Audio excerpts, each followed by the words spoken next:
न भूतो न भविष्यती. सोहळ्याच्या पूर्वतयारीने घेतला वेग. नियोजनाचा आढावा पूर्ण. नमस्कार, मी प्रेरणा भालेराव. आपण पाहत आहात महाराष्ट्र टीव्ही लाईव्ह थे बातमीपत्र. बातमी आहे लोहा शहराची. लातूर नांदेड जिल्ह्याच्या सीमेवर असलेल्या लोहा शहरात उद्या रविवारी 29 मार्च रोजी राज्यस्तरीय शेतकरी अधिवेशन आणि भव्य पक्षप्रवेश सोहळा आयोजित करण्यात आला आहे. या कार्यक्रमासाठी राज्याचे मुख्यमंत्री तथा शिवसेना मुख्य नेते एकनाथराव शिंदे यांची प्रमुख उपस्थिती लाभणार असून त्यांच्या स्वागतासाठी आणि या अधिवेशनाच्या यशस्वीतेसाठी आयोजक माजी आमदार शंकरअण्णा धोंडगे यांनी संपूर्ण महाराष्ट्र पिंजून काढला आहे. धोंडगे यांच्या या झंझावाती दौऱ्यांमुळे शेतकरी वर्गात मोठा उत्साह पाहायला मिळत असून अधिवेशनाला विक्रमी गर्दी होण्याची शक्यता वर्तवली जात आहे. महाराष्ट्र राज्याचे उपमुख्यमंत्री, अनाथाचे नाथ आणि लाडक्या बहिणीचे भाऊ आदरणीय एकनाथभाई शिंदे हे उद्या आदरणीय शंकरअण्णा धोंडगे यांनी आयोजित केलेल्या शेतकरी मेळावा आणि पक्षप्रवेश सोहळ्यास उपस्थित राहणार आहेत. माझी सर्व कंधार लोहा तालुक्यातल्या युवक मित्रांना, मायमावल्यांना आणि ज्येष्ठ थोरांना विनंती आहे की आदरणीय शंकरअण्णा धोंडगे यांना बळ देण्यासाठी आणि आम्हाला आशीर्वाद देण्यासाठी आपण या शेतकरी मेळाव्याला उपस्थित राहून सहकार्य करा. उद्या या ठिकाणी या राज्याचे लाडके उपमुख्यमंत्री एकनाथभाई शिंदे येत आहेत. सभेची जय्यत तयारी सुरू आहे आणि आता काय परिस्थिती आहे सभेची, आता कुठल्या टप्प्यामध्ये आहे, काय सांगाल महाराष्ट्राला? उद्या आदरणीय एकनाथभाई शिंदे हे महाराष्ट्राचे उपमुख्यमंत्री हे कंधार लोहा मतदारसंघामध्ये पहिल्यांदाच येत असल्यामुळे तमाम कंधार लोहा मतदारसंघामध्ये खरंच उत्सुकता निर्माण झालेली आहे. आणि या कार्यक्रमाची जे काही टप्पा आहे, अंतिम टप्प्यामध्ये ही सर्व तयारी आता होत आहे. आणि उद्या हा सोहळा आपल्या लोहा आणि कंधार मतदारसंघामध्ये मोठ्या म्हणजे ना भूतो न भविष्यती असा सोहळा इथे पार पडणार आहे.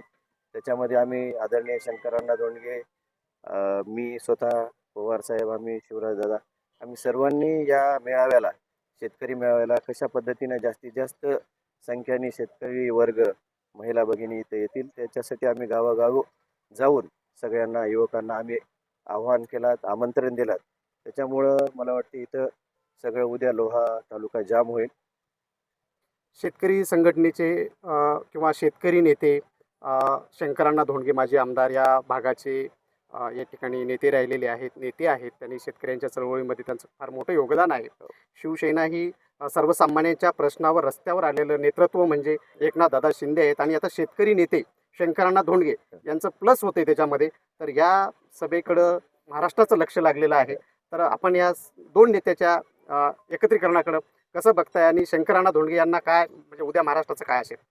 नक्कीच तुम्हाला शंकरअण्णा धोंडगेबद्दल गेली 40 वर्ष शेतकऱ्याच्या जीवनामध्ये सुखाचा दिवस यावं, त्यांना सुखसमाधान जगता यावं या हेतूनं अण्णाचे हे 300 दिवस हे तुरुंगातले आहेत.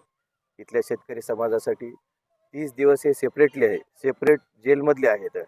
आणि अण्णांनी या मतदारसंघामध्ये 2009 ते 2014 या मतदारसंघामध्ये आतापर्यंत बरेच काही आमदार होऊन गेले, पण त्या काळामध्ये 2000 प्रशासकीय आमदार आणलेला आमदार आणि मतदारसंघामध्ये विकास केलेला आमदार म्हणून शंकरअण्णा धोंडगेची या महाराष्ट्रामध्ये आजही ओळख आहे. मध्यंतरी काय झालं ते तुम्हाला सर्वांना माहीत आहे. पण येणाऱ्या काळामध्ये आज सर्वांना आशा आहे की शिंदेसाहेब आता कालची कर्जमाफी केली, त्याच्यानंतरला जेवढ्या काही योजना आहेत, लाडकी बहिणीची योजना हे आदरणीय मुख्यमंत्री असताना शिंदेसाहेबांनीच घेतली आणि महाराष्ट्र आता सर्व शेतकरी वर्ग हा त्यांना मोठ्या आशेने बघतो आहे. म्हणून कंधार लोह्याच्या सर्व जनतेने अण्णाला सूचना केल्यानंतर हा आम्ही निर्णय घेतला आहे.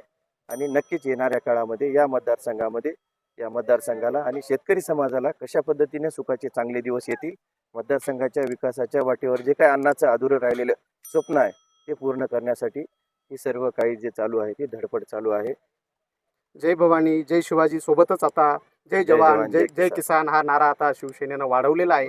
अण्णा पण प्रवेशाच्या दिवशीच मुंबईमध्ये खुश झालेले आहेत. त्या नाऱ्याचा धागा पकडून आता महाराष्ट्रातून किती प्रवेश होतील आणि किती शेतकरी नेते आपल्याकडे या पक्षामध्ये समाविष्ट होतील आणि कसं बळ असेल?